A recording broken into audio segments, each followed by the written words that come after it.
छोड़ो, नैनों से नैना जोड़ो। अरे आपको लग रहा होगा आज रफ्तारी रुचिका को क्या हो गया है, गाने गा रही है। दरअसल दोस्तों ये इतना मजेदार जो गाना है वो उस फिल्म का है जिसका नाम है राजा जानी। और आज मैं आप लोगों को धर्मेंद्र से राजा के रूप में मिलवाने वाली हूँ। नमस्कार, सत श्री अकाल, वणक्कम मेरे दोस्तों को रफ्तारी रुचिका का प्यार भरा वेलकम उसी शो में जिसका नाम है फिल्मी दुनिया रेडियो उड़ान, द फ्लाइट ऑफ लाइफ। तो जी हाँ, धर्मेंद्र स्पेशल मंथ में आज मेरी फिल्म है राजा जानी। राजा जानी फिल्म डायरेक्ट की थी मोहन सहगल जी ने, प्रोड्यूस की थी मदन मोहला जी ने और लिखी थी एस अली राजा ने।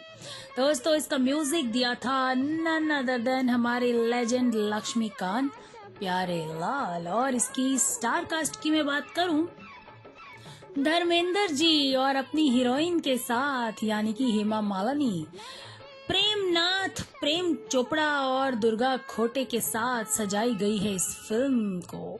और इस फिल्म की रिलीजिंग डेट थी 3 नवंबर 1972। दोस्तों इस फिल्म के बारे में खास बात ये है कि ये उस साल की 4th हाईएस्ट ग्रॉसिंग फिल्म थी। यानी इससे पहले 3 और थी जिन्होंने बहुत पैसा कमाया था और ये 4th थी। और साथ में अमेरिकन फिल्म जो 1956 में आई थी एनास्थेसिया, उसका ये उसकी बेस के ऊपर इस फिल्म को बनाया गया था। और इस फिल्म का रीमेक तमिल में हुआ था 1983 में अदुथा वरिसु के नाम से। तो चलिए शुरुआत करती हूँ इस फिल्म की, राजा जानी। धर्मेंद्र यानी कि राजा एक अच्छा खासा रईस है, लेकिन the most bachelor of the city भी है, most handsome bachelor of the city मैं कहूँ तो दोस्तों लड़कियां तो इसके पीछे घूमती ही हैं, लेकिन इसके पैसों के लिए ज्यादा घूमती हैं। लेकिन ये पैसा कहाँ से आया? पैसा आया इसके पास टोपी घुमा के, यानी ये इसमें टोपीबाज, बंडलबाज, इधर का काम उधर, उधर का काम इधर करने वाला है। इनकी दोस्ती है एक दीवान साहब से यानी कि प्रेमनाथ जी से, जो एक रियासत के दीवान हैं जिनकी महारानी है, राजमाता हैं दुर्गा खोटे।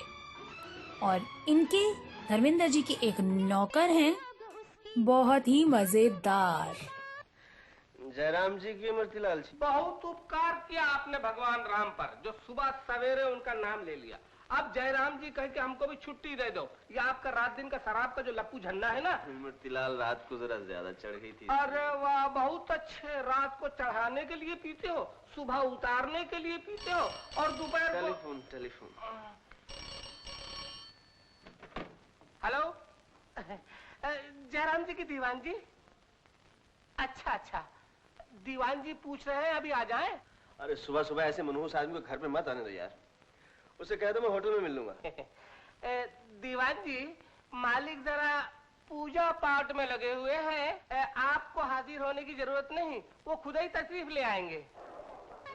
तो दीवान साहब ने अब धर्मेंद्र को होटल में बुलाया है कुछ प्लानिंग करने के लिए। खैर ये बताइए खबर क्या है? भाई खबर तो बहुत बुरी है। वो तो मुझे मालूम है। अच्छी खबर हो तो हम कहाँ याद आते हैं आपको। राजा बिल्कुल वक्त नहीं रहा है। तुमने जो प्लान दिया था ना मुझे, अगर वो स्कीम तुमने फौरन पूरी नहीं की तो हम दोनों हाथ मलते रह जाएंगे। रानी माँ ने वसीयतनामा बना दिया है कि अगर उनकी जिंदगी में उनकी खोई हुई पोती वापस न मिली तो करोड़ों रुपए की जायदाद मंदिर की ट्रस्ट में चली जाएगी। 1.5 साल में भी तुमको कोई लड़की ऐसी नहीं मिली जिसको हम उनकी पोती साबित करके पेश कर सकें।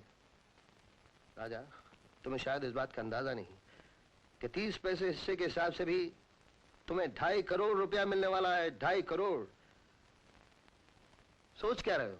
सोच नहीं रहा, जोड़ रहा हूँ दीवान साहब कि 70 पैसे हिस्से के हिसाब से आपके हिस्से में कितना माल आएगा। मैं तुम्हारा हिस्सा और बढ़ा दूंगा। पहले कोई भरोसे की लड़की तो हासिल कर लो। मैं जानता हूँ आपके लिए जिंदा को मुर्दा करना 1 सेकंड का काम है, लेकिन मुझे तो मुर्दा को जिंदा करना है। कुछ तो वक्त लगेगा, वो भी जब नसीब किसी ऐसी लड़की से टकरा दे जिसकी उम्र 12 साल पहले मरी हुई राजकुमारी रत्ना की उम्र के हिसाब से 20 साल हो, और उस लड़की की गर्दन के नीचे ठीक उसी जगह एक तिल भी हो जहां राजकुमारी रत्ना के था। लेकिन ऐसे चमत्कार तो देवताओं के आशीर्वाद के बगैर नहीं होते। मुश्किल यह है कि हम और आप कितने धर्मात्मा हैं, ये देवता लोग अच्छी तरह जानते हैं। यार तुम्हारे मजाक कभी खत्म नहीं होते। लेकिन राजा, ये मामला बहुत सीरियस है, क्योंकि रानी माँ की उम्र अब 70 से ऊपर की हो चुकी है। सुबह का चिराग है, हवा के एक हल्के झोंके से किसी भी वक्त बुझ सकता है, और हमें अपना काम उससे पहले करना है राजा, समझे तुम? तो राजा को अब दीवान जी ने ये ड्यूटी दे दी है कि उन्हें रत्ना को ढूंढना है, कोई ऐसी लड़की जो इसकी बचपन की शक्ल से मिलती जुलती हो। दूसरी तरफ राजमाता बहुत परेशान है, क्योंकि उनकी पोती रत्ना बहुत टाइम पहले खो गई थी। 12 साल बीत गए पुरोहित जी। अब और कितने दिन बाकी है मेरी बुरी दशाएं दूर होने में? कब लौटेगी हमारी रानी बिटिया? धीरे रखिए राजमाता। ज्योतिष विद्या के अनुसार मिलन की घड़ी आकाश के टूटे तारे की तरह पास चली आ रही। पुरोहित जी, ये बात आप पिछले 12 बरस से दोहरा रहे, लेकिन वो आकाश का टूटा तारा पृथ्वी पर कब पहुंचेगा? लेकिन तुम ये बात क्यों भूलते हो कि देवी ने राजमाता को खुद सपने में आकर आशीर्वाद दिया, वरदान दिया है कि राजकुमारी बहुत जल्द वापस आ जाएंगी, और देवी का वचन अमर सत्य होता है। प्रताप अभी बच्चा है दीवान जी, मेरे जैसा सब्र वो कहाँ से लाएगा? ये भी तो मेरे साथ उसकी राह देख रहा है। वो कैसी मनहूस खड़ी थी जब मैं कुंभ स्नान के लिए प्रयागराज चली गई। अब ये वादा पूरा हुआ एक दिन, जब राजा ने हेमा मालिनी को देखा, यानी कि शन्नू को सड़क पे तमाशा करते हुए। वो उसी समय वहाँ पे दीवान साहब को लेकर आया उसको दिखाने के लिए, लेकिन दीवान साहब तो इस जंगली मर्दमार बला को तुम राजकुमारी रत्ना बनाने का ख्वाब देख रहे हो? चीयर्स। तुम बिल्कुल भूल रहे हो राजा कि रत्ना जब 8 साल की थी ना, तो यूरोपियन बच्चों से अच्छी अंग्रेजी बोलती थी वो। ये भी बोलेगी दीवान साहब, और बिल्कुल वैसे ही बोलेगी जैसे राजकुमारी रत्ना बोलती थी। अरे खाक कौवा कभी हंस बन सकता है? इतनी कम उम्र में उस बच्ची में इस कदर तहजीब, सलीका और प्यारी प्यारी अदाएं थीं कि रोज उसकी नजर उतारी जाती थी। अदाएं ये भी दिखलाएगी दीवान साहब, या आप मुझ पर छोड़ दीजिए। आप बस इतना सोचिए, अगर आज रत्ना जिंदा होती तो उसकी शक्ल, उसका रंग, रूप, उसकी आंखें बिल्कुल ऐसी होती या नहीं। आप कल तक सोचिए, ठीक लगे तो मुझे फोन कर देना, मैं हाजिर हो जाऊंगा। Bye bye. मुझे एक बात का जवाब देते जाओ, तुम उस लड़की के जरिए तारागढ़ की दौलत हासिल करने का प्लान बना रहे हो, या मुझे जिंदगी भर जेल में सड़ाने की स्कीम है तुम्हारी? इंसल्ट मत कीजिए दीवान साहब, मेरा नाम राजा है, और राजा जिस काम में हाथ डालता है समझ लीजिए शुरू होने से पहले ही पूरा हो गया। आप आराम से रियासत चले जाइए ना, और मैं इस लड़की को हासिल करके जब राजकुमारी रत्ना बना लूंगा तब आपसे बिजनेस की बात करूंगा। इस जंगली जानवर का आदमी बनाना बिल्कुल नामुमकिन है। कुछ नामुमकिन नहीं। जब बंदरों से हम और आप जैसे आदमी बन गए तो इतने प्यारे जानवर का राजकुमारी बनाना कोई बड़ा काम नहीं। ये वादा करके राजा वहाँ से निकल जाता है, और दीवान साहब तो अपना सा मुंह लेके खड़े रहते हैं, इस इंतजार में कि शायद राजा की बात सच निकल आए। अब दूसरी तरफ शन्नू के माँ बाप शन्नू को एक अमीर आदमी के पास ले आते हैं, और उसकी माँ उसे बेच देती है। अब शन्नू अपनी इज्जत का सौदा होते हुए देखकर उस आदमी को मार के वहाँ से भागती है। अब अपनी जान बचाकर वहाँ से भागती है स्टेशन और चढ़ जाती है ट्रेन में, पर ये नहीं पता कि भेड़िए तो हर जगह हैं। अब यहाँ पर ट्रेन में भी इसे 2 ऐसे लोग मिल जाते हैं जो फिर से इसकी इज्जत के ऊपर हमला करते हैं, और यहाँ बचाते हैं हमारे ही मैन। भगवान तुमको सलामत रखे साहब, तुमने एक लड़की की आबरू बचा ली। लेकिन तुम इन बदमाशों में कैसे फंस गई? बस गाड़ी से बाहर लटक रही थी, अकेली देख के लगे हरामीपन कर देना। जी इसका साहब। तुम इतने भयानक चाकू से क्या करती हो? कुछ नहीं, बस आलू अमृत काट ले हुए शन्नू इससे। शन्नू? कौन शन्नू? जे तुम्हारे सामने खड़ी है इस लड़की का नाम। अरे ये तो इस पर खून लगा है। ये खून कैसा? खून? नहीं नहीं साहब, जे खून नहीं है, ये तो टमाटर है। शन्नू ने कल रात टमाटर काट कर खाए थे। टमाटर खाए थे? हाँ। अच्छा बैठो। लेकिन ये शन्नो टमाटर खाकर जा कहाँ रही है? वो ये रेल कहाँ जाएगी साहब? ये रेल तो बम्बई जा रही है।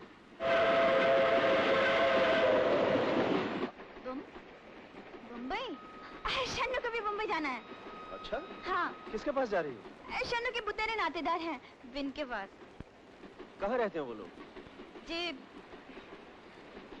विन का ठिकाना तो मालूम नहीं है साहब। ठिकाना मालूम नहीं तो रात को 2 बजे जाओगी कहाँ?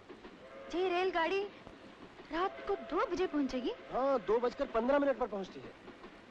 ओह। ऐसा करो, अगर तुम चाहो तो सुबह तक मेरे घर ठहर सकती हो। तुम्हारे घर? हाँ, अगर तुम्हारी खुशी हो, तुम्हारी मर्जी हो तो। खुशी भी नहीं। अब रात को 2:15 बजे ट्रेन पहुंची और धर्मेंद्र जी शन्नो को अपने घर ले आए। यानी कि ये सारा प्लान धर्मेंद्र का ही था कि किस तरह से शन्नो के दिल में अपने लिए सॉफ्ट कॉर्नर बनाया जाए। पर ये लपू झन्ना कौन है, हमको समझ नहीं पड़ती। इमरतीलाल, लपू झन्ना नहीं, इसका नाम शन्नो है। और आपकी समझने की बात सिर्फ इतनी है कि जल्दी से खाना लगा दीजिए, बहुत जोर की भूख लगी है। और शन्नो, तुम खाना खा के जल्दी सो जाओ। अरे तो ये मेहमान यहाँ सोएंगे भी? इमरतीलाल, तुम अच्छी तरह जानते हो मेहमान की हैसियत हमारे घर में भगवान के बराबर होती है। ये बाहर नहीं, मेहमानों के बेडरूम में सोएंगी। बेडरूम? बेडरूम नहीं, बेडरूम, मेहमानों के सोने का कमरा। आओ दिखाता हूँ। आओ ना।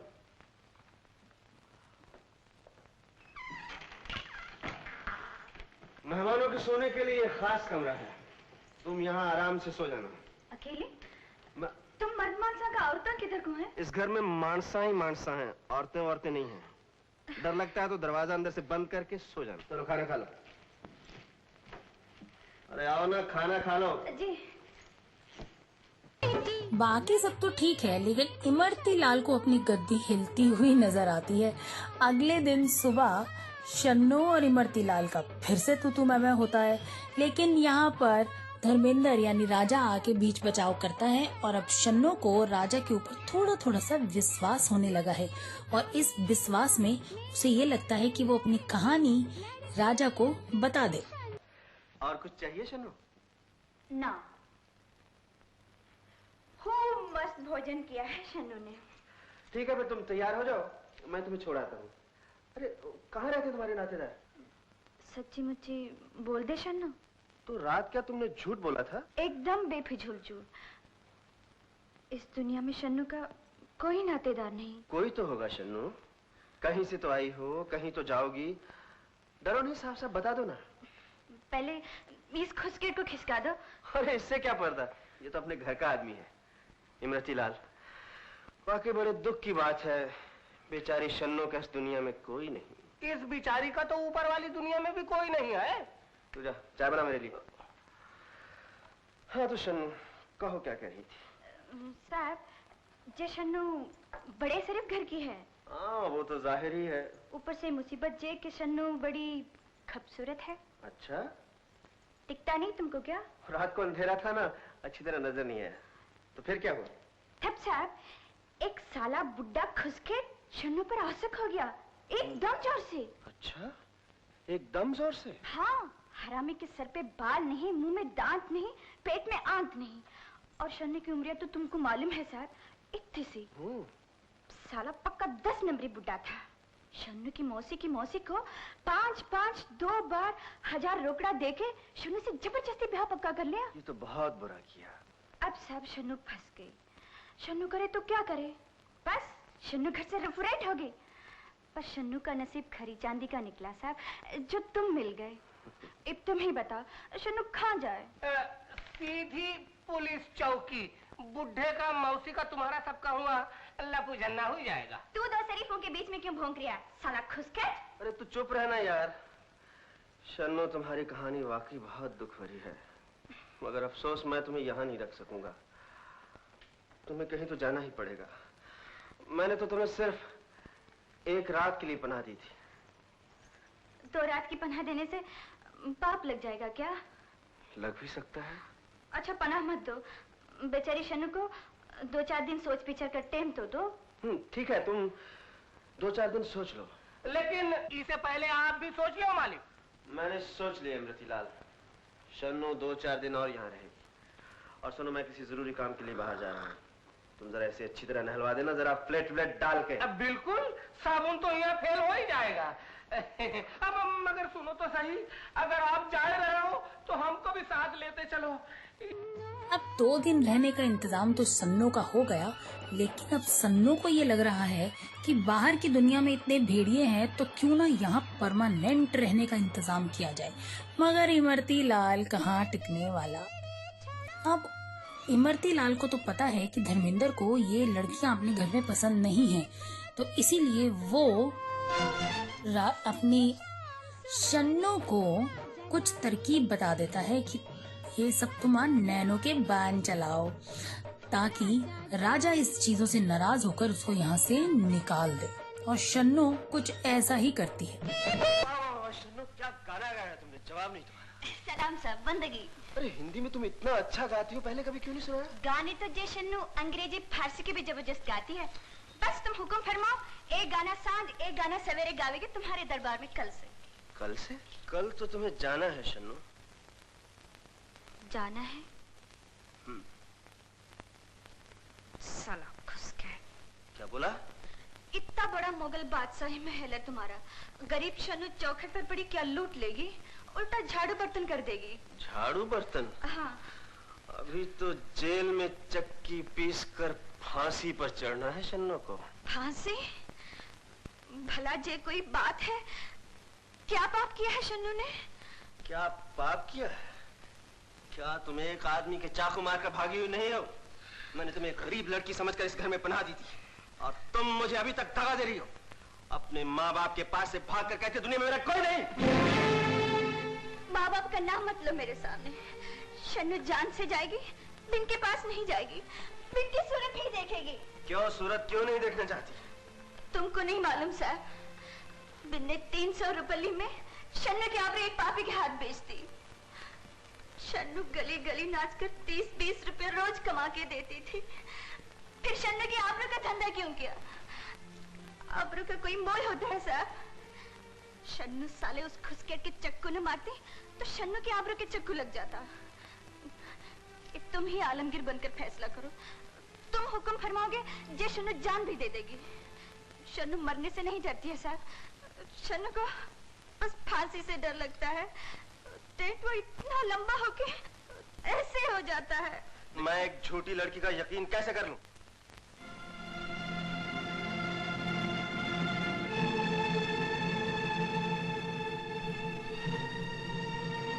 हनुमान जी की सौगंध उठाती है शन्नू। ये क्या मेरे अपने बीच में हनुमान जी को क्यों ले आई? बेचारे हनुमान जी। ओ रोनी बाबा, मुझे तो यकीन है कि तुम निर्दोष हो, लेकिन मैं पुलिस का क्या करूं? लोगों को कैसे समझाऊं?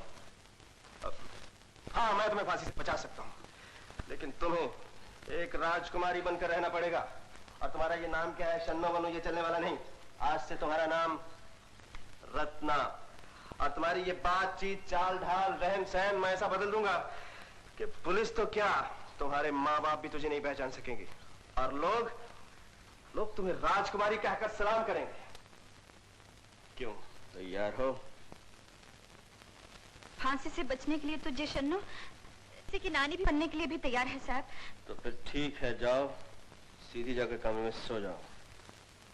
तो यहाँ राजा का भी जो प्लान था वो सक्सेसफुल होता नजर आ रहा है, और शन्नू की भी इच्छा कि वो उसे कोई अच्छा सा घर मिल जाए रहने के लिए, वो भी पूरा होता हुआ नजर आ रहा है। लेकिन यहाँ शन्नू को रत्ना बनना है।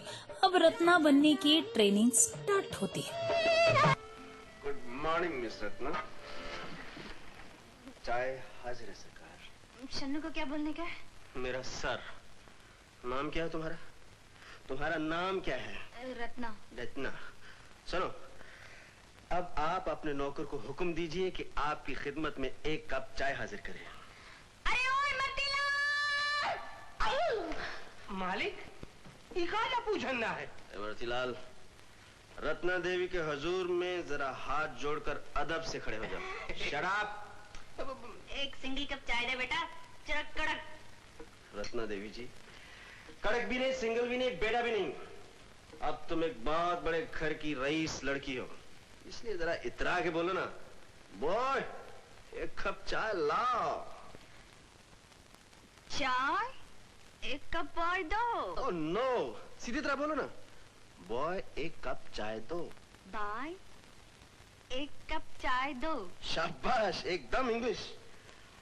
अब इसे इस अदा और शान से पियो, ऐसा लगे ये चाय पीकर तुम मुझ पर, इमरती पर ही नहीं बल्कि सारे हिंदुस्तान पर एहसान कर रही हो। चाय पीने तो मेरे को आवे है। ये सुड़का नहीं चलेगा, ये तो गरीबी का खास ट्रेडमार्क है। खट से तश्तरी में, गट से पेट में, फट से काम पर। तो तुम्हें क्या जल्दी है? तुम एक रईस हो, जरा आराम से पियो। रईस तो है रत्ना, पर इतनी गरम चाय कब से पिएगी कैसे? तो नौकर से खाओ, जरा ठंडी करके लाओ। बॉय बॉय जरा ठंडी करके दो। जरा नहीं, जरा। जरा जरा जरा जरा जरा जरा जरा जरा जरा जरा जरा। मालिक जरा जरा ही तो बोल रहा हूँ। जंबूर वाला जा। You get out. बॉय जरा पानी देना जरा। जो हुक्म सरकार। जरा ठंडा देना जरा। Good, very good.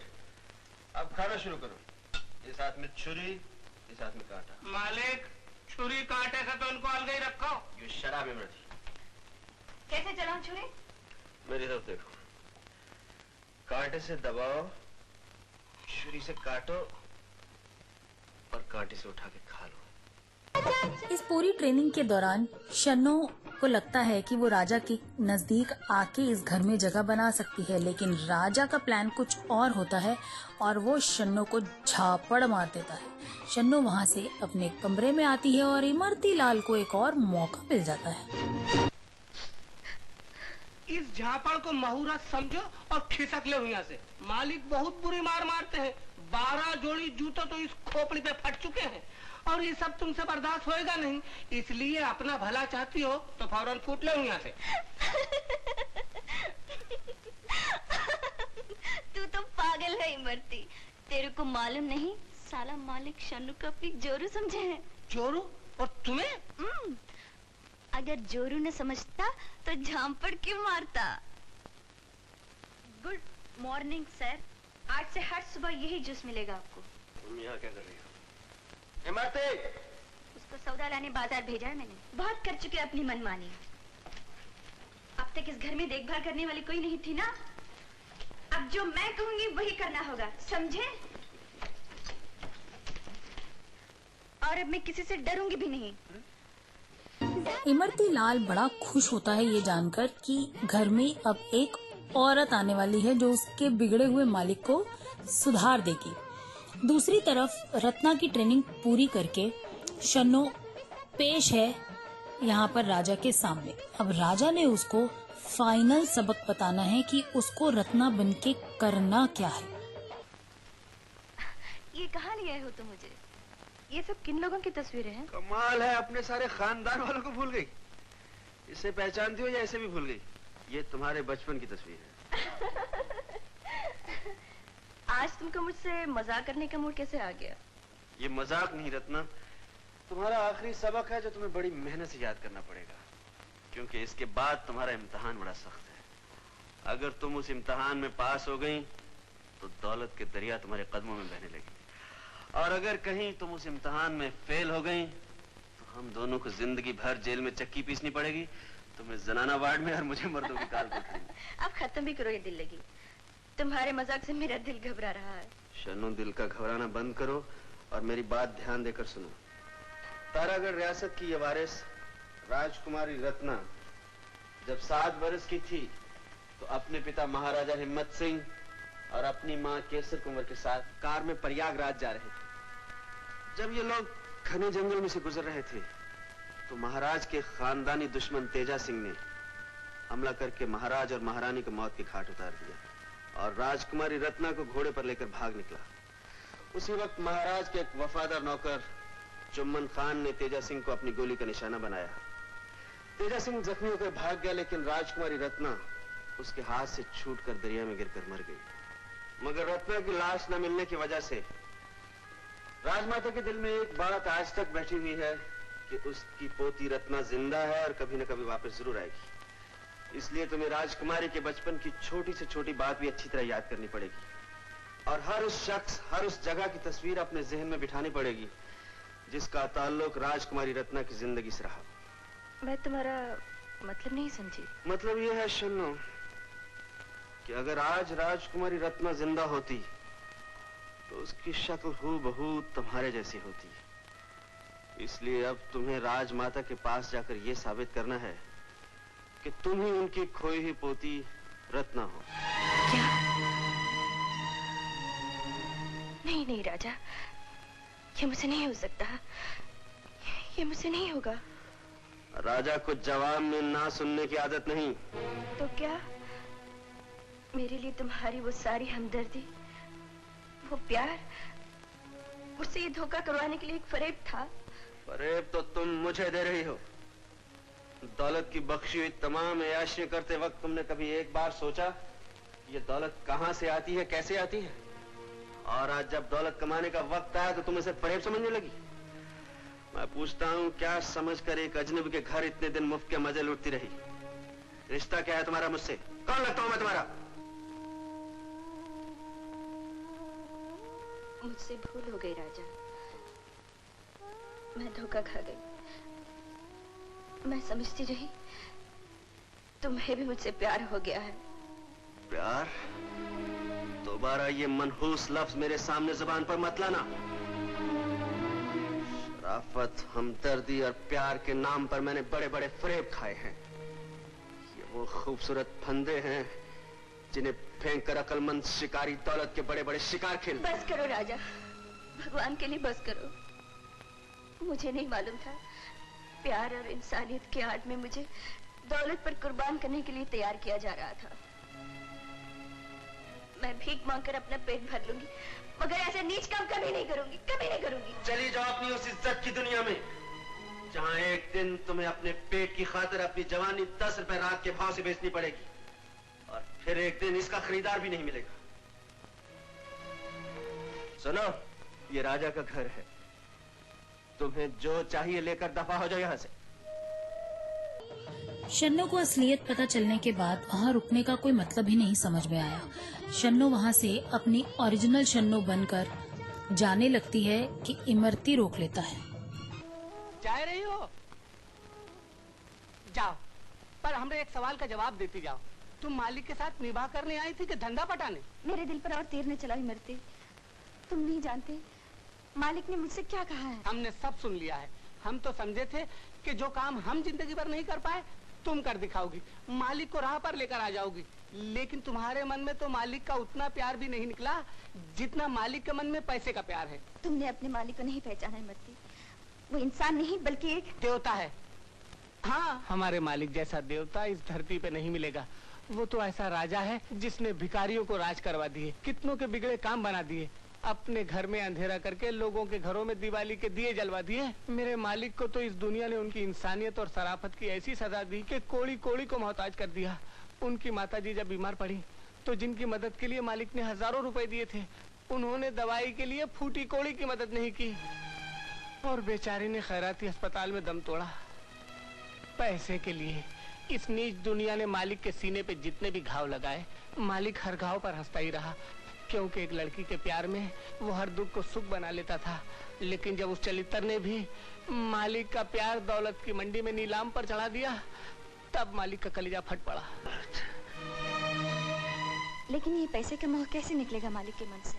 अरे जो मन धर्म से मानने वाली होती हैं, वो अपने देवता के मन से रंडी सोच का मोह निकाल फेंकती हैं। तुम मालिक के मन से पैसे का मोह नहीं निकाल सकती। तुम ठीक कहते हो। मैं अपने धर्म की राह से भटक गई थी, लेकिन तुम विश्वास रखो, जब तक मैं मालिक के मन से ये पापी पैसे का मोह निकालकर अपना प्यार नहीं बसा दूंगी, मैं उनके हुक्म पर चलूंगी। शन्नो ने ये वादा किया इमरती से और राजकुमारी रत्ना बनकर राजा के साथ रियासत पहुंच गई।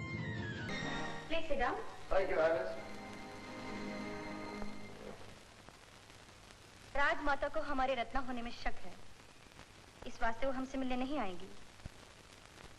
लेकिन हमें उनकी पोती होने का यकीन है, इसलिए हमारी तरफ से उनके चरणों में ये श्रद्धा के फूल चढ़ा दीजिए।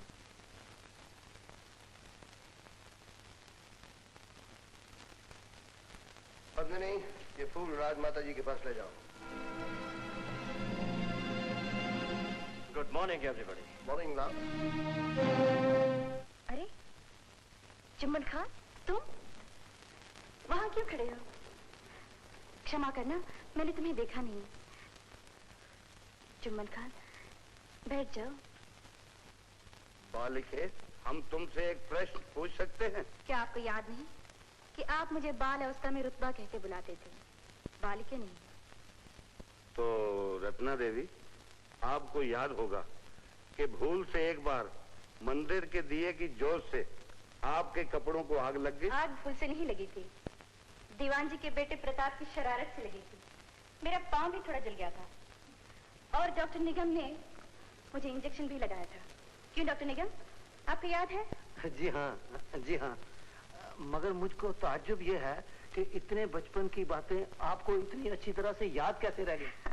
इसलिए कि बचपन की इन यादों के सिवा मेरे पास जीने के लिए रह क्या गया था। मेरी याददाश्त के किस्से आप मेरे इंग्लिश टीचर मिस्टर विल्सन से पूछिए। Hello mister Wilson, how do you do? How do you do? I am very happy to meet you once again. Thank you. I never expected you will recognize an old man like me so soon. Why not? वाकई दाद देता हूँ आपकी, हर सबक दिल से याद किया है, मुझे भी याद रखना नहीं भूली। आपको मैं कैसे भूल सकती हूँ? आप तो वो मिस्टर प्रताप हैं जिनको मैं दोस्ती में परतू और गुस्से में दीवान के छोरे कहती थी। और आप जब मुझे भूल से राजकुमारी के बजाय रत्ना कहते थे तो आपको डांट पड़ती थी। एक बार तो आपके पिता दीवान जी ने आपके मुंह पर तमाचा भी मारा था। ठीक है दीवान जी? ये तो वो बातें हैं जो राजमहल में हर आदमी को मालूम है।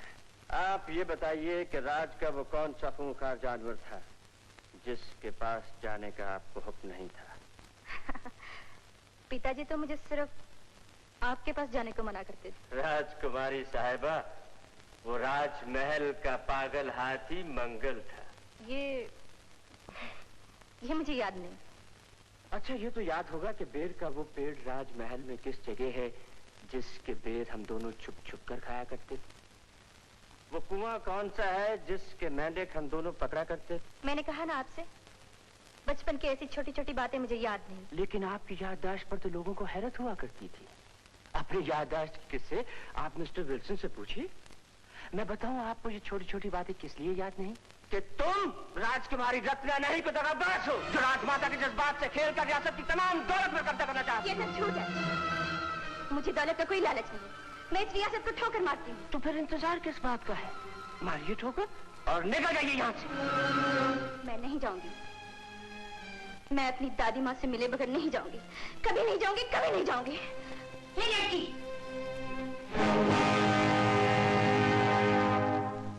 ये क्या तमाशा कर रही हो? दादी माँ, मुझे इस नाम से मत पुकार। दीवान जी, ये चाहे झूठी ही सही, लेकिन मेरी रत्ना की छवि बनकर आई है। इससे रत्ना के नाम पे जो चाहिए दे दीजिए। क्या चाहिए तुझे? बस मैं जो चाहती थी वो मिल गया मुझको। मैं एक नजर आपको देखना चाहती थी, अब अपने चरण और छू लेंगे। खबरदार जो मुझे हाथ लगाए, दूर हट। दीवान जी, रत्ना के नाम पे दान देके इसे आज ही रियासत से रुखसत कर दीजिए। अपना इनाम और अपनी रियासत आप अपने पास रखिए, और ये रहा आपकी मेहमान नवाजी का बिल। बाकी जो बचे अपने नौकरों में तकसीम कर दीजिए। राजकुमार, राजमाता, ये सब दगाबाज हैं जो आपकी रियासत को लूटने के लिए असली राजकुमारी को झूठा साबित करना चाहते हैं। लेकिन इतना याद रखिए, एक दिन आपको अपनी बदनसीबी पर आंसू बहाने पड़ेंगे। चलिए राजकुमारी साहिबा।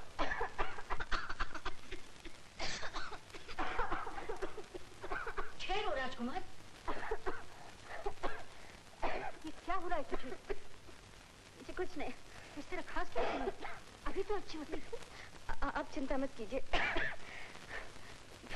जब मेरा जी भर आता है तो मुझे खांसी आने लगती है। ये बीमारी कब से है आपको? जी बचपन से। राजमाता,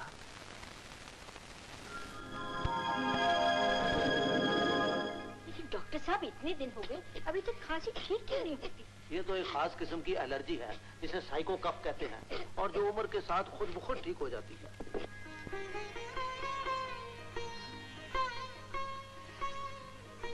रत्ना, दादी माँ, रत्ना, मेरी रत्ना। अब इतना सब होने के बाद शन्नो को एज रत्ना वहाँ एंट्री तो मिल चुकी है, साथ ही साथ राजमाता अपना प्यार उड़ेलते नहीं थकती और दूसरी तरफ प्रेम चोपड़ा उनसे माफी मांगते नहीं थकता। एक मुर्दे को दूसरी जिंदगी दे दी है आपने। ये सब राजकुमार जी की कृपा है। बिल्कुल ठीक कहा है आपने। सच कहता हूँ राजकुमार जी, जो काम आपने किया है उसके बदले में तारागढ़ की सारी रियासत भी आपको दे दी जाए तो आपके एहसानों का बदला नहीं हो सकता। जरा सोच समझ के बात कीजिए प्रताप साहब। कहते हैं कभी कभी मजाक से मुंह की निकली बात भी देवता पूरी कर देते हैं। नहीं राजकुमार जी। अरे आप क्यों तकलीफ कर रही हैं राजकुमारी साहबा? मैं मजाक नहीं कर रहा हूँ राजकुमार जी, बिल्कुल सच कह रहा हूँ। और फिर मैं तो जिंदगी भर आपके एहसानों का बदला नहीं चुका सकता। राजमाता के साथ साथ खाने पीने में ध्यान कम दो, अपने काम में ज्यादा ध्यान रखो। राजमाता को भरोसे में लेकर शाही खजाने की चाबी हासिल करो। ये मैसेज था राजा का रत्ना के लिए। ये मैसेज पढ़ने के बाद वो बहुत ज्यादा परेशान होती है और रात को सोती है तो उसे अपने चेहरे के ऊपर कुछ हाथ सा महसूस होता है। ये क्या कर रही हैं आप? तुझे जी भर कर देख रही हूँ। और क्या कर रही हूँ? तू लेटी रहे। मगर मैं तो आपको सुला कर आई थी। तू मेरी नींद की फिक्र मत कर। नींद तो मेरी जन्म की बैरन है। तू नहीं थी उस फिक्र में नींद नहीं आती थी। अब तू आ गई इस खुशी में नींद नहीं आती। और फिर कुछ डरती भी हूँ नींद से। सोते से आंख न खुली तो तेरी खुशी कैसे देखूंगी? बस तेरा घर बसा दूं, फिर एक बार चैन से सोऊंगी, फिर कभी नहीं उठूंगी। राजमाता। हाँ? फिर राजमाता? फिर राजमाता? छोड़ छोड़ मुझे, मैं तुझसे बात नहीं करूंगी। छोड़ छोड़ मुझे। रत्ना बहुत घबरा जाती है और सीधा पहुंचती है राजा के पास। क्यों शर्मा? काम बन गया मेरा? नहीं राजा, तुम्हारा काम तो नहीं बना, मगर मेरी जान पर जरूर बनाई है। तो तुम क्या इस भूल में थी कि एक भिखारन से राजकुमारी बन जाना बाजार में चुटकियां बजाकर कमर मटकाने का काम है? राजा, या ये सोच रही हो कि बीच मंझदार मुझे धमकियां देकर तुम अपने नाज नखरे उठवा सको? नहीं राजा नहीं, मैं तुमसे। तो फिर क्या मुझे डराने के लिए ये ढोंग रचाया है कि अब तुम मेरा साथ नहीं दे सकती? ऐसी बात नहीं है राजा, मैं तुम्हारे एक इशारे पर अपनी जान तक कुर्बान कर सकती हूँ, पर उस दुखिया दादी का प्यार नहीं सह सकती। राजा राजा, कोई ऐसी राह निकालो जो मुझे उस देवी के सामने न जाना पड़े। मैं उसके प्यार को धोखा नहीं दे सकती। ये मत भूल शन्नो, बुढ़िया का वो प्यार जो तेरे दिल में कांटा बनकर चुभ रहा है, यही प्यार उसके जीवन की सबसे बड़ी खुशी है। यही प्यार उसके जीवन का स्वर्ग है, चाहे धोखा ही सही। जाओ वापस महल जा, और वो बुढ़िया जितनी खुशियां तुझे अपनी पोती समझकर तुमसे हासिल करना चाहती है, उसे जी भर के लूटने दे। यही उसके खजाने की कीमत है, समझी? और सुनो, मेरी इजाजत के बगैर फिर यहां नहीं आना। वो कभी नहीं बदलेगा इमरती, मैंने बड़ी भूल की है। लेकिन एक बात है, इन आंसुओं से काम नहीं चलेगा, कुछ चमत्कार दिखाना पड़ेगा। मेरा मतलब है उसका दिल जलाना पड़ेगा, तब जाकर बात बनेगी। इमरती के इस आइडिया को अब एग्जीक्यूट करने के लिए रत्ना जो है वो प्रताप का सहारा लेती है, यानी कि प्रेम चोपड़ा का। यहाँ राजा की जलन तो शुरू हो जाती है दिल में कुछ कुछ, लेकिन दूसरी तरफ प्रताप को अपने बाप का यानी कि दीवान साहब का जो खेला गया खेल है उसके बारे में पता चल जाता है। कौन है ये बदमाश? कहां से पकड़ लाए इन घसियारों को इस नाजुक मौके पर? पिताजी, ये बदमाश नकली राजकुमारी के असली माँ बाप है और इनकी कहानी सुने बगैर इन्हें जेल में भेज देने का मतलब इसके सिवा और कुछ नहीं हो सकता कि आप भी राजा के साथ साथ ही अच्छी तरह से जानते हैं कि राजकुमारी रत्ना नकली है। जी हाँ पिताजी, मुझे सब कुछ मालूम हो चुका है, लेकिन आपके प्लान में राजा का शामिल होना एक बहुत बड़ी कमजोरी है जो किसी भी वक्त आपके सारे प्लान को एक फूंक से हवा में उड़ा सकती है। जब तुम इतना जानते हो बरखुरदार, तो ये भी जरूर जानते होगे कि मैं जो कुछ कर रहा हूँ वो सब कुछ तुम्हारी भलाई के लिए कर रहा हूँ। पिताजी, मेरी भलाई के लिए ये प्लान तभी कामयाब हो सकता है अगर आप राजा को हमेशा हमेशा के लिए मेरे रास्ते से हटा दें तो। अपने बेटे की बात समझकर दीवान साहब राजमाता के सामने रत्ना और प्रताप की शादी का प्रस्ताव रखते हैं, जिसे राजमाता सबके सामने अनाउंस कर देती है। Ladies and gentleman, attention please. कृपा करके अपनी अपनी जगह तशरीफ रखिए। आज वो शुभ घड़ी आ गई है जिस घड़ी राजमाता सरकार की मंजूरी से अपनी पोती राजकुमारी रत्ना को तारागढ़ रियासत की राजगद्दी पर बैठाने वाली हैं और सैकड़ों बरस पुरानी रस्म के मुताबिक राजकुमारी को शाही खजाने का मालिक बनाकर खुद अपने हाथों से खजाने की चाबी सौंपने वाली हैं। लेडीज एंड जेंटलमैन, अब आपके सामने तारागढ़ रियासत की राजमाता एक जरूरी हुक्म फरमाना चाहती हैं। यही वो घड़ी है जिसके लिए मैं जिंदा रही थी। मेरे पास वो शब्द नहीं है जिनसे मैं अपनी खुशी का इजहार कर सकूं।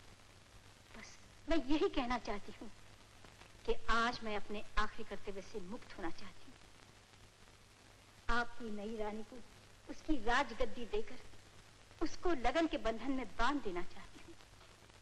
इसलिए मैंने उसका ब्याह दीवान गजेंद्र सिंह के बेटे प्रताप बहादुर सिंह के साथ तय कर दिया है। अब कहीं न कहीं किसी हद तक राजा जो है वो रत्ना से प्यार करने लगा है और अब रत्ना को शाही चाबी मिल गई है और वो सीधा आई है राजा के पास। क्या मैं हाजिर हो सकती हूँ? आज आपका हुक्म पूरा करके आई हूँ सरकार। ये देखिए, अब तो अपने पास आने की इजाजत जरूर देंगे आप। मैं भी कैसी पगली हूँ, अब मुझे किसी की इजाजत की क्या जरूरत है। अब तो मैं सचमुच राजकुमारी रत्ना हो गई हूँ। इस रियासत की, इस महल की, इस घर की मालकिन भी मैं ही तो हूँ। अरे हाँ, ये लीजिए आपकी अमानत, खजाने की चाबी। मुझे तमीज और एटिकेट सिखाकर खुद सब भूल गए। When a lady enters, a man should stand up. माफ कीजिए राजकुमारी साहिबा, आज इतना मुबारक दिन था, नशा कुछ ज्यादा चढ़ गया। जरा होश में आ लूं तो उठूं आपके स्वागत के लिए। ये बिल्कुल सच कहा आपने। ये शुभ दिन फिर कहाँ आएगा। आज मेरी नजरों में बिन पिए ही सारी दुनिया खुशी से झूम रही है। लेकिन आप जश्न से उठकर क्यों चले आए? मुझे ब्याह की मुबारकबाद तक नहीं दी आपने। आखिर जिंदगी में मुझे जो कुछ भी मिला है वो सब कुछ आप ही का दिया दान तो है। बाजारों में चुटकियां बजाकर कमर मटकाने वाली को आकाश की अप्सरा बना दिया आपने। ये देखिए, 2.5 लाख की तो सिर्फ मेरे कपड़ों में हीरे पन्ने जड़े हैं। मरकर 100 जन्म भी लूंगी तो भी आपके उपकार के बोझ से सर नहीं उठा सकूंगी। आपके चरण छूकर बस यही कहने आई थी। अब आज्ञा दीजिए।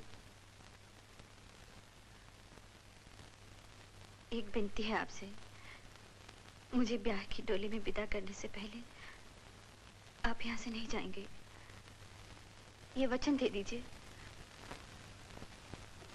वचन की बात तो बाद में होती रहेगी, पहले ये बताइए ये शादी तय किसने की है? आपको इससे मतलब? सरकार, आपकी शादी से और किस आदमी को मतलब हो सकता है? आज तक जो कुछ आपको मिला है वो मेरा ही दिया दान तो है। आपका हमारा वो हिसाब साफ हो चुका है। आप अपनी जिंदगी की जो खुशियां मुझसे चाहते थे वो मैंने लाकर आपके कदमों में रख दी है। ये लीजिए। अब मैं अपनी खुशियों की आप मालिक हूँ। मुझे प्रताप से प्यार है और मैं ये शादी अपनी मर्जी से कर रही हूँ। मैं भी इसी गलत फहमी में था, मगर ये झूठ है। ये सच है, ये सच है। मुझे प्रताप से प्यार है। शन्नो, मेरी बात का सीधा जवाब दो। किसने मेरी पीठ में छुरा घोंपा है? कहो प्रताप और उसके बाप ने मेरे साथ दगा की। छोड़ दो मुझे, हाथ मत लगाओ। अब मैं तुम्हारी कोई नहीं, तुम्हारा मुझ पर कोई हक नहीं है। मेरा कोई हक नहीं, मेरा कोई हक नहीं।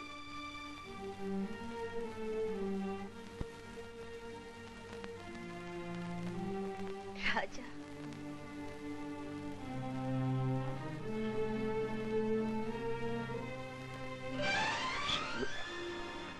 राजा, शन्नो, तू मेरी जिंदगी है। तू मेरी किसी पिछले जन्म की नेकी है जो मेरे इस पापी जन्म को सुधारने आई है। अब तेरा प्यार ही मेरी सबसे बड़ी दौलत है शन्नो। तो ठुकरा दो शन्नो के लिए पापी दौलत की दुनिया। प्यार से बड़ी कोई दौलत नहीं है राजा। राजा, शन्नो को छुपाकर ऐसी दुनिया में ले चलो जहां हम दोनों कभी जुदा ना हो। राजा, यहाँ मेरा दम घुट जाएगा। मुझे आज ही ले चलो, इसी वक्त। हाँ शन्नो, लेकिन हम दोनों को यहाँ से एक साथ निकलना बहुत मुश्किल है। तुम ऐसे करो, तुम महल में पहुंच जाओ। मैं महल के पिछले दरवाजे पर गाड़ी लेकर पहुंचता हूँ, तुम फौरन वहां आ जाना। मेरा दिल डर रहा है राजा। अब मुझे अपने से जुदा न करो। जल्दी जाओ शन्नो, इन्हीं 2-4 घड़ियों में अपनी किस्मत का फैसला होने वाला है। अपने प्यार का इजहार करके राजा उसे अपना प्लान बता के रत्ना को वहाँ से भेज देता है और ये सारी बात सुन लेता है दीवान। कहाँ की तैयारी है पार्टनर? इरादा क्या है आपका? इरादे तो अपने हमेशा खतरनाक होते हैं पार्टनर। इसीलिए तो हम भी हमेशा चौकन्ने रहते हैं। देखो, ठीक वक्त पर आ गए, नहीं तो तुमसे भेंट ही नहीं होती। लेकिन इतनी रात के ये कहाँ का प्रोग्राम है? आप ही की खिदमत में हाजिर हो रहा था, जरा हिसाब किताब साफ करने। हिसाब किताब तो अपने घर की बात है, कभी भी हो जाएगा पार्टनर। और फिर आज तो जश्न की रात है और जश्न के दिन तुम्हारा ये मूड कुछ गड़बड़ नजर आ रहा है। ये बात क्या है? हम तो हमेशा अच्छे मूड में रहते हैं, लेकिन आप वाकई बहुत खुशकिस्मत हैं दीवान साहब। सचमुच आपको दूसरा जन्म मिला है, इसलिए आपकी सलामती के लिए जश्न जरूर मनाया जाएगा। दूसरा जन्म? मामला क्या? ओ, दूसरा जन्म यानी तारागढ़ की रियासत के दीवान से हम तारागढ़ रियासत के सरकारी ससुर बन गए, यही बात है ना? बात तो बहुत लंबी है और मेरे पास वक्त बहुत कम है। फिर भी आज आपके साथ आखिरी जाम पीकर आपको बात समझाऊंगा जरूर। पार्टनर, तुम जानते हो ईमानदारों और साहूकारों की इस दुनिया में ईमान सिर्फ हम जैसे चोरों और बेईमानों के पास बाकी रह गया है। इसलिए हमारे यहाँ बेईमानी का अंजाम बहुत बुरा है। जो बातें हम तुमको समझाने आए थे, वही बातें तुम्हारी जुबान से निकल रही हैं। मतलब ये कि अब तुम अपना अंजाम अच्छी तरह समझ गए हो। अंजाम तो हर आदमी का मौत है पार्टनर, लेकिन मेरी मुश्किल ये है कि अब मुझे जिंदा रहना पड़ेगा। अपनी दौलत की हवस के लिए जिस मासूम की जिंदगी को कठपुतली बनाकर मैं आज तक खेलता रहा, उसके प्यार को आज मैंने अपनी जिंदगी हार दी है। वरना मैंने ठान ली थी कि आज रात तुम दोनों गद्दार बाप बेटों की चिता एक साथ बनाकर खुद फांसी के तख्ते पर चढ़ जाऊंगा। हारे हुए जुआरी की तरह अपने होश हवास मत हारो। तुम्हारी बाजी उलट चुकी है और मैं भी तुमको जिंदगी भर की रोटी देकर माफ कर सकता हूँ। उस 2 कौड़ी की छोड़। जिस प्यार की वजह से आज तक तू जिंदा है, उसके प्यार का अपमान मत कर। और तूने जरा भी आवाज निकालने की कोशिश की तो मैं तुम्हें हमेशा के लिए खत्म कर दूंगा। तेरी दगा की वजह से आज तुझे दिए गए हर वचन से आजाद हूं मैं। अब राजमाता तुम दोनों पापियों को जो अंजाम करे, वही तुम्हारी सजा है। दीवान को बांधकर राजा वहाँ से भागने लगता है, लेकिन हर दरवाजे पे दीवान के दरबान खड़े होते हैं, कोई बंदूकें लेकर तो कोई तलवारें लेकर। अब राजा गिरफ्तार हो जाता है। दूसरी तरफ अपने प्लान के अकॉर्डिंगली रत्ना रानी माँ के नाम एक खत लिखती है जिसमें वो सब सच्चाई बताकर वहाँ से जाने लगती है। एक गाड़ी खड़ी हुई देखती है जिसे उसे लगता है कि राजा है इसके अंदर, लेकिन उसमें था प्रताप और वो उसको लेकर रत्ना को लेकर प्रताप सीधा पहुँचता है जहाँ पे राजा बंधा हुआ होता है। तो आपके सेवक हैं और राजा की जिंदगी और मौत तो इस वक्त आपके इख्तियार में है। मेरे इख्तियार में? जी हाँ, अगर आप चाहती हैं कि राजा जिंदा रहे तो आपको राजकुमारी रत्ना बनी रहकर प्रताप से शादी करनी होगी। नहीं शन्नू, तुम मेरे लिए अपनी जिंदगी बर्बाद न करो। नहीं नहीं, राजा की जिंदगी मत लो। मुझे तुम्हारी हर शर्त मंजूर है। इन कुत्तों को मैं इनके अंजाम तक पहुंचा कर रहूंगा। शन्नू मजबूरी में वहाँ से निकलकर वो सब करने को तैयार हो जाती है जो उसे दीवान साहब कहते हैं। दूसरी तरफ रानी माँ की आंख खुल जाती है और जो एक मेड उनकी वो चिट्ठी रखी हुई रत्ना की वापस लेने आती है वो ले नहीं पाती और वो चिट्ठी रानी माँ के हाथ लग जाती है। पूज्य देवी, मैं आपको धोखा देने नहीं बल्कि एक बड़े धोखे से बचाने आई थी। इस पापी संसार ने जिस देवता समान इंसान को राक्षस बना दिया था, मेरे मन ने उसी को अपना देवता मान लिया। वो मुझको आपकी रत्ना बनाकर रत्ना का हक लूटने आया था और मैं उसको धर्म की राह पर वापस लाने का अपना धर्म पूरा करने आई थी। आप जैसी देवी की छाया में आकर मेरी मनोकामना सफल हो गई। अब मैं वापस जा रही हूँ। आप देवी की पापी पुजारी शन्नू। राजमाता सोती रहती हैं और रत्ना वहाँ से आकर अपनी चिट्ठी वापस ले जाती है। ये अनजान है कि राजमाता वो चिट्ठी पढ़ चुकी हैं। अब रानी माँ कहें या राजमाता, बात एक ही है। दोस्तों, यहाँ पर राजमाता को सारी सच्चाई पता है और रत्ना बहुत दुखी है। ऐसे शुभ दिन तू इतनी उदास क्यों बैठी है बेटी? देखती हूँ तू खुश नहीं मालूम होती। जरूर कोई राज की बात है।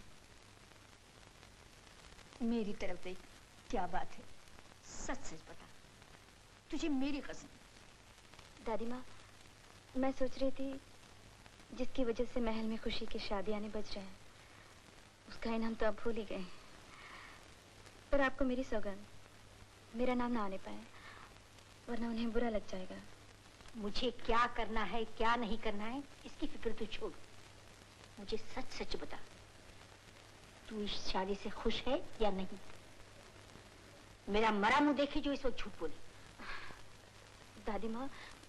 जी हाँ, आप बिल्कुल सच सच फरमा दीजिए सरकार। हम 7 पुश्तों से आपके राजघराने का नमक खा रहे हैं और आपकी खुशी के लिए आपके कदमों पर जान देना हम अपना फर्ज समझते हैं। अब आप हमारे सामने राजमाता जी के दिल को यकीन दिलाइए कि आप इस शादी से खुश है ना।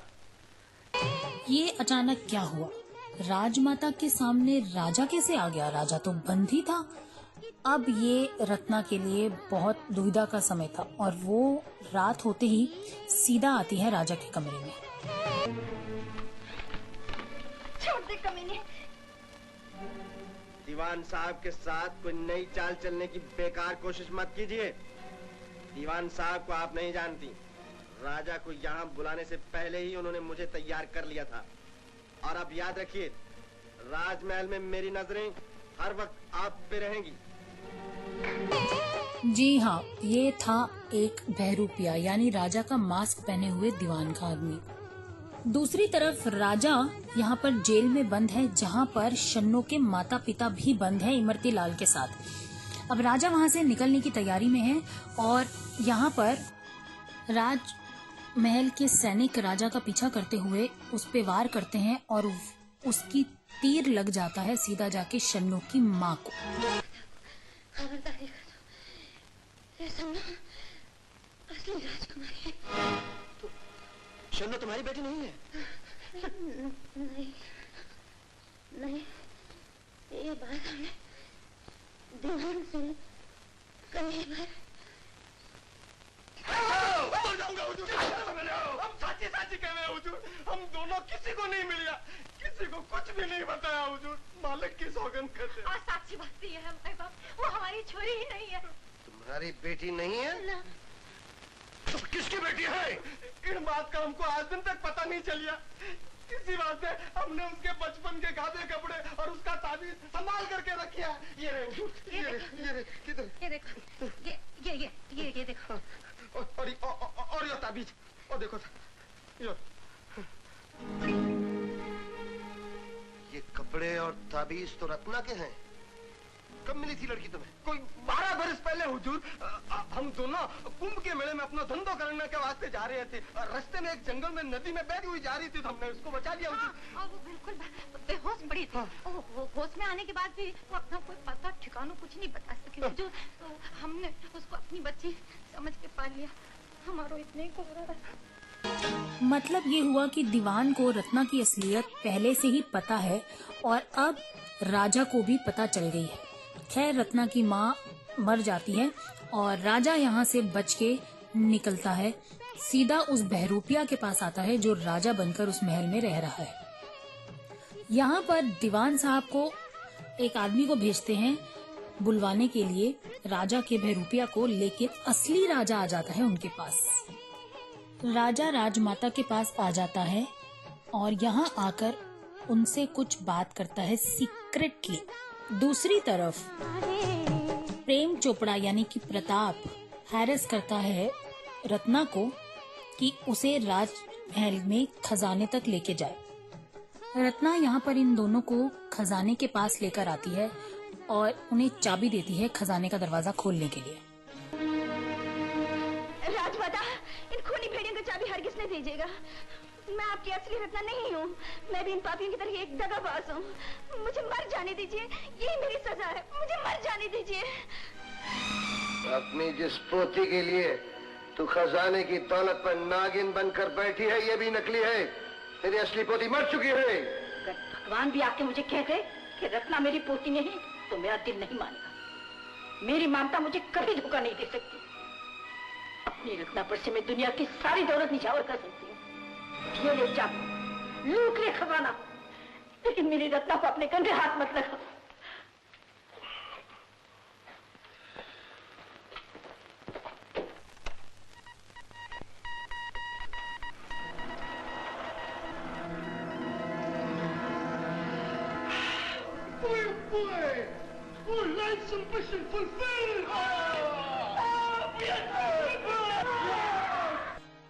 अब जैसे ही ये राज खजाने के अंदर आते हैं, इन्हें मिलता है हिसाब सिंह यानी कि जालिम सिंह का डुप्लीकेट यानी कि असली राजा।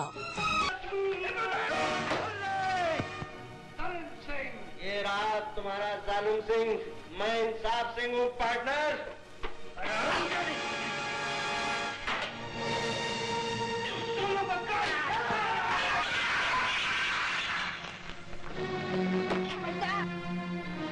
दीवान, राजकुमारी के असली होने के सबूत कहाँ छुपा रखे हैं तुमने? क्या तो तुम्हारी मौत तुम्हें यहाँ खींच लाई है?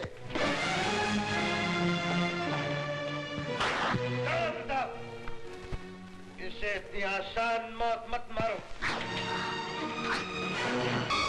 यहाँ बहुत लड़ाई होती है हीरो और विलेन के बीच में और आखिरकार दो दो हाथ करते हुए प्रेमनाथ के ही हाथों अपने बेटे को चक्कू लग जाता है, यानी कि प्रताप वहाँ पे मर जाता है। हाँ राजमाता, ये असली राजकुमारी है।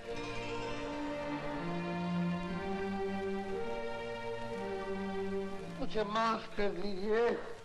राजमाता, मैंने आपको वचन दिया था कि अगर इस नीच को 2 घड़ी की मोहलत दें तो मैं इन भेड़ के लिबास में छुपे दोनों भेड़ियों की खाल खींचकर आपके कदमों में डाल दूंगा। अब ये दोनों मुजरिम आपके कदमों में हैं। राजकुमारी साहबा, भगवान ने आपको आपकी मंजिल तक पहुंचा दिया। सुखी रहिए।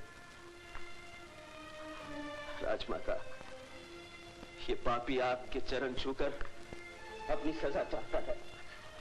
मुझे मत राजा, नहीं राजा, तुमने कोई पाप नहीं किया। तुम पापी नहीं हो, तुम तो मेरी रत्ना के देवता हो। तुमने मुझे खत में सब कुछ बता दिया। इसीलिए मैंने तुम पे भरोसा करके तुम्हें शाही खजाने में बिठा दिया था।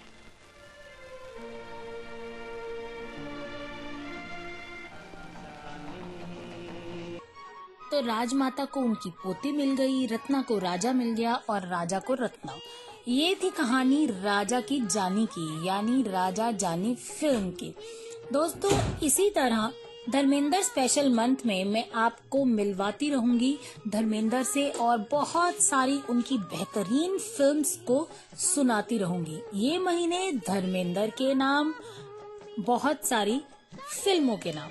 तो चलिए अब अलविदा कीजिए रुचिका को, ताकि वो अगले हफ्ते एक बहुत ही बेहतरीन फिल्म के साथ धर्मेंद्र जी को आपके साथ लेकर आए और मिलवाए अपने लिसनर्स से। तो चलिए सुनते रहिए और रेडियो उड़ान द फ्लाइट ऑफ लाइफ, और साथ में मेरा शो जिसका नाम है फिल्मी दुनिया रफ्तारी रुचिका के साथ हर बुधवार शाम को 7 बजे। Stay tuned and stay healthy. Bye bye.